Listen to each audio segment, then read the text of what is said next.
Bismillahirrahmanirrahim. Baik, kawan-kawanku semua, sebelumnya perkenalkan nama saya Anis Nuryani dari Prodi Ilmu Hadis semester 4A. Pada kesempatan ini, saya akan membahas Sirah Nabawiyah mengenai Perang Taif. Perang Taif ini hakikatnya merupakan perpanjangan dan kelanjutan dari Perang Hunain, sebab mayoritas pelarian Hawazin dan Sakif masuk ke Taif bersama komandan tertinggi mereka yaitu Malik bin Auf An-Nasri. Mereka bertahan di sana, karena itulah Rasulullah SAW beranjak ke Taif seusai dari Hunain dan setelah rampung mengumpulkan harta rampasan di Jaranah.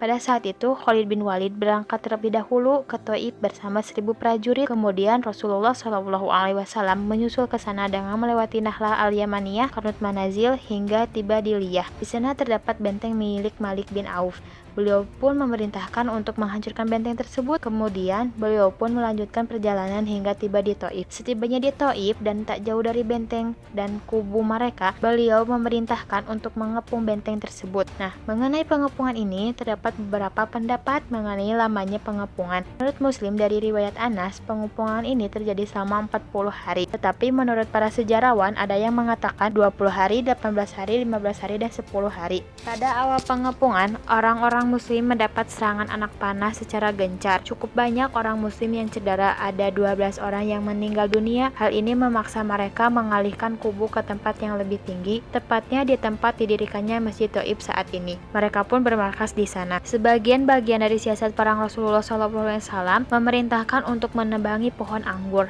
dan membakarnya. Karena cukup banyak pohon-pohon anggur yang ditebangi, pihak musuh dari Taif memohon atas nama Allah dan hubungan kekerabatan agar penebangan itu dihentikan. Beliau pun mengabulkan permohonan mereka. Lalu beliau berseru, siapapun yang mau turun dari benteng dan datang ke sini, maka dia bebas.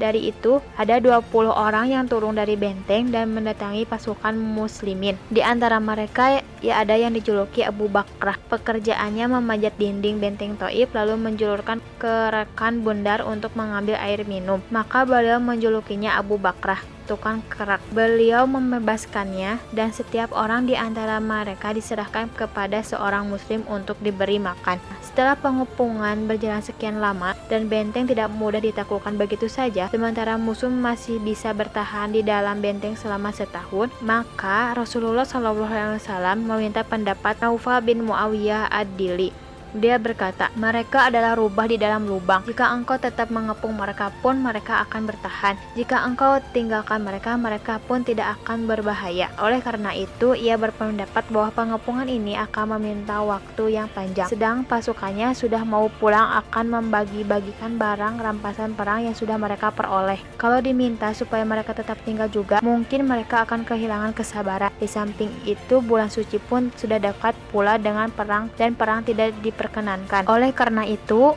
ia lebih senang pengepungan itu dibubarkan saja. Sesudah 1 bulan berjalan, ketika itu bulan Zulhijjah, bulan muda sudah keluar. Pasukannya itu, ia kembali hendak melakukan umroh dan diingatkannya pula bahwa ia sudah bersiap hendak ke Taif bila bulan suci sudah lalu. Setelah menghentikan pengepungan terhadap Taif, Rasulullah SAW kembali ke Jaranah dan menetap di sana selama 10 hari. Selama itu beliau membagi harta rampasan dan menangguhkannya, dengan harapan ada utusan Hawazin yang datang kepada beliau untuk memohon amnesti, agar mereka bisa mendapatkan kembali barang-barang milik mereka. Karena tidak ada yang datang, beliau mulai membagi harta rampasan, agar para pimpinan kabilah dan pemuka Mekah tidak banyak bicara lagi. Orang-orang yang baru masuk Islam dan hatinya masih lemah diberi bagian dahulu dengan jumlah yang relatif lebih besar. Abu Sufyan bin Harb dibeli 40 ukiyah dan 100 ekor onta. Itu pun dia masih meminta bagian untuk anaknya dengan berkata, bagaimana dengan anakku Yazid? Maka beliau memberi Yazid sejumlah itu pula. Abu Sufyan bertanya lagi,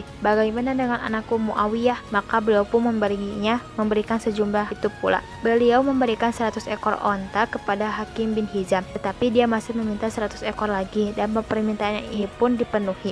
Sofah bin Umayyah diberi 100 ekor unta, kemudian 100 ekor lagi dan ditambah 100 ekor unta lagi. Begitulah yang disebutkan dalam Asy-Syifa. Al-Harits bin Qatadah diberi 100 ekor unta. Begitu pula beberapa orang yang termasuk dalam jajaran pemuka Quraisy dan kabilah lainnya. Selain mereka ada 50 ekor unta, 4 ekor unta, hingga ada kabar yang tersebar bahwa Muhammad tidak akan takut miskin meskipun harta beberapa pun beliau berikan. Karena itulah orang-orang Arab berbondong-bondong mengerumuni beliau untuk meminta harta, hingga beliau terdesak hingga sampai ke sebuah pohon dan mantel beliau terlepas. Setelah memberikan bagian kepada orang-orang yang baru saja masuk Islam dan hatinya masih lemah, Nabi SAW memanggil Zaid bin Sabit agar mendatangkan sisa harta rampasan dan mengumpulkan semua orang. Masing-masing orang mendapat bagian 4 ekor onta dan 40 domba. Jika dia seorang penunggang kuda, maka ia mendapat 12 ekor onta dan 120 ekor domba.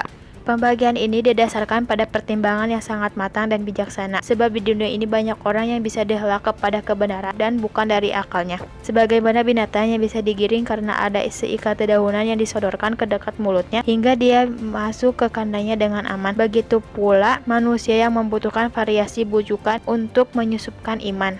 Baik, sekiranya hanya itu saja yang dapat saya sampaikan kepada kawan-kawan semua mengenai perang Taif ini. Semoga bisa bermanfaat khususnya untuk saya dan umumnya untuk kalian. Alhamdulillahirabbil alamin. Wassalamualaikum warahmatullahi wabarakatuh.